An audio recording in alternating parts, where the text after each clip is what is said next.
হাত পা সচল ও কাজ করার ক্ষমতা আছে, তারপরে ভিক্ষা করে তাদের পেশা হয়ে দাঁড়িয়েছে, তাদেরকে জেনে শুনে ভিক্ষা না দিলে কি গুনাহ হবে কিনা? না, ভিক্ষা না দিলে তো গুনাহ হবেই না। বরং ঢাকায় বিশেষ করে বাচ্চা ভাড়া আনে ভিক্ষা করার জন্য। জানেন তো আপনারা, মহিলার কোলে বাচ্চা, এই মহিলা কয়েক ঘন্টা ভিক্ষা করবে, আবার এরপরে আরেক মহিলা ভিক্ষা করবে, তার কাছে আবার ভাড়া দেওয়া হবে। এই কথাও ঢাকায় এই জিনিসও আছে।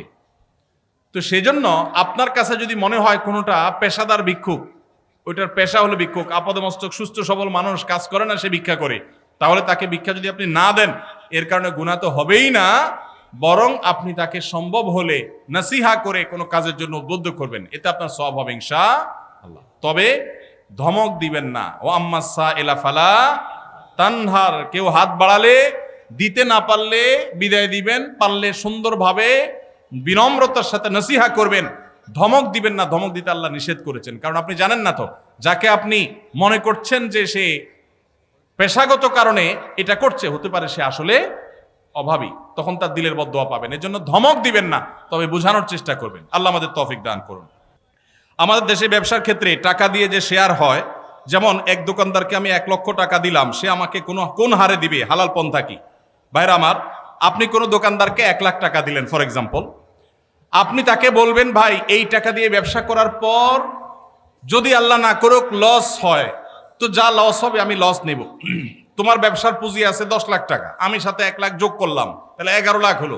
11 লাখে টোটাল ব্যবসাটা চলবে। ব্যবসাটা করার পর একটা পর্যায়ে দেখা গেল লস হয়ে গেছে, তো তোমার কি চলে গেছে?